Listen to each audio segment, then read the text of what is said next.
প্রথম এসেছি শপথ গ্রহণের পরে। আজকে আমার প্রথম দিন। আজকে ২১শে ফেব্রুয়ারি আমরা উদযাপন করলাম। আমার কিছু কমিটমেন্ট ছিল আমার পিরোজপুরবাসীর উদ্দেশ্যে। আমি বলেছিলাম যে ইনশাআল্লাহ দায়িত্ব গ্রহণের পর আমরা একটা ১০০ দিনের বা ১৮০ দিনের একটা পরিকল্পনা গ্রহণ করে আমরা জাতিকে জানাবো। আমি খুব শীঘ্রই এটা ইনশাআল্লাহ তাআলা আপনাদের মাধ্যমে আমাদের পিরোজপুরবাসীকে জানাবো। আমাদের পরিকল্পনা কি, কি এবং কোন খাতে প্রায়োরিটি বেসিসে আমরা কাজগুলি করব ইনশাআল্লাহ খুব শীঘ্রই আপনাদেরকে জানাবো। অন্য অ্যাঙ্গেলে কথাগুলি বলছেন। মূলত জুলাই সনদকে উপেক্ষা করলে তো এই নির্বাচনই থাকে না। জুলাই সনদকে উপেক্ষা করলে আমরা যারা জাতীয় সংসদ সদস্য নির্বাচিত হয়েছি অথবা শপথ নিয়েছি, শপথও থাকে না। জুলাই সনদকে উপেক্ষা করলে মূলত আমাদেরকে আবার সেই ফ্যাসিবাদী শাসন ব্যবস্থা ফিরে যেতে হয়।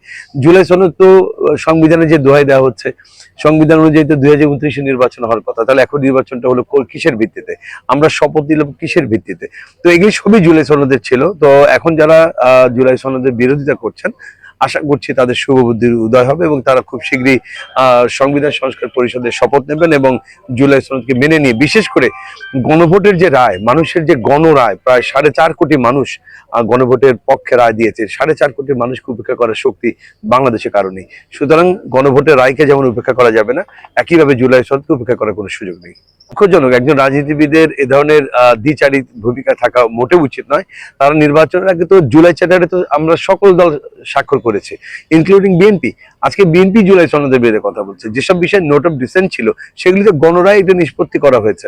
তো এই যে কথাগুলি এখন আমার নতুন করে বলছে, এই কথাগুলি সত্যি অনাকাঙ্ক্ষিত কথা এবং এই কথাগুলি দেশের মানুষ প্রত্যাশা করে না বিএনপি নেতৃবৃন্দের কাছে। বিএনপি নেতৃবৃন্দের কাছে মানুষ দায়িত্বশীল ভূমিকা আশা করে এবং দেশ যাতে নতুন করে কোনো রকম অস্থিতিশীল না হয়, সাংবিধানিক কোনো সংকট তৈরি না হয়, বিএনপি সেই ভূমিকা থাকবে, এটাই দেশবাসীর প্রত্যাশা। কমিটমেন্টগুলি করেছিলাম, আমার দল ক্ষমতায় গেলে যে কমিটমেন্টগুলি পূরণ করতে পারতাম, আর রাষ্ট্রে আমাদের দল থাকলে হয়তো সেগুলো আমি পারবো না, যেগুলি রাষ্ট্রীয় ব্যবস্থাপনায় আমাকে করতে হতো। তবে এলাকার উন্নয়নের ক্ষেত্রে, বিশেষ করে রাস্তাঘাট, অবকাঠামোগত উন্নয়ন, নদী ভাঙন, শিক্ষা ব্যবস্থা বা চিকিৎসা ব্যবস্থা, এটার জন্য সরকারে যেতে হবে না। এটা আমরা আমাদের একজন সংসদ সদস্যের যে দায়িত্ব কর্তব্য আছে বা তিনি যে তার যে জুরিডিকশন, এর মধ্যে থেকে তিনি এই কাজগুলি করতে পারবেন যদি সদিচ্ছা থাকে। তো আমার সদিচ্ছা যেহেতু আছে, ইনশাআল্লাহ আমি এই কমিটমেন্টগুলি ফুলফিল করে ফেলতে পারবো ইনশাআল্লাহ। আমরা একজন মাননীয় প্রতিমন্ত্রী পেয়েছি।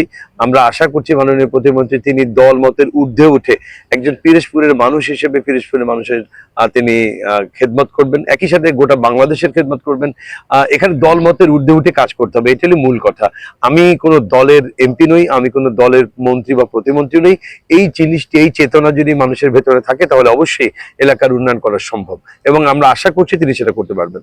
আগামী যে অর্থবছর শুরু হচ্ছে, অর্থবছরের যে বাজেট থাকবে, এই বাজেটে ইনশাআল্লাহ আমাদের যে রাস্তাগুলি অবহেলিত গত প্রায় ১৫ বছর ধরে ফেলে রেখেছে, ন্যূনতম সংস্কারমূলক কাজও যেখানে করেনি, ইনশাআল্লাহ ওই কাজগুলিকে আমি আগে ধরবো। এটা খুবই সহজ ব্যাপার আমি মনে করি। মামলার মতো চলমান থাকবে। মামলার জন্য তো রাস্তার আটকে থাকতে পারে না, জনগণের ভোগান্তি হতে পারে না। রাস্তা না থাকার কারণে মানুষ এখানে চরম ভোগান্তির শিকার হচ্ছে। মামলা চলমান থাকবে, মামলা চলবে। যিনি দোষী সাব্যস্ত যদি হন তার থেকে অর্থদণ্ড দেওয়া হবে অথবা অন্য কোনো দণ্ড দেওয়া হবে বা তার থেকে টাকা আদায় করা হবে, তার সিকিউরিটি মানি আছে, সব নিয়ে হবে। কিন্তু রাস্তার কাজ আটকে রেখে মানুষের ভোগান্তি বাড়িয়ে এটা তো কোনো সভ্য সমাজে হতে পারে না। তো সুতরাং আমরা নির্বাচিত কোনো সরকার ছিল না, নির্বাচিত জনপ্রতিনিধি ছিল না, এই কারণে হয়তো রাস্তার কাজগুলি হয়নি। আমি ইনশাআল্লাহ এই যে আমরা মাত্র শপথ নিলাম, এলাকায় আসলাম, আমরা আগামী সপ্তাহ থেকে আমাদের যোগাযোগটা শুরু করব। আশা করছি মামলার জায়গায় থাকবে, রাস্তার কাজ শুরু হয়ে যাবে ইনশাআল্লাহ।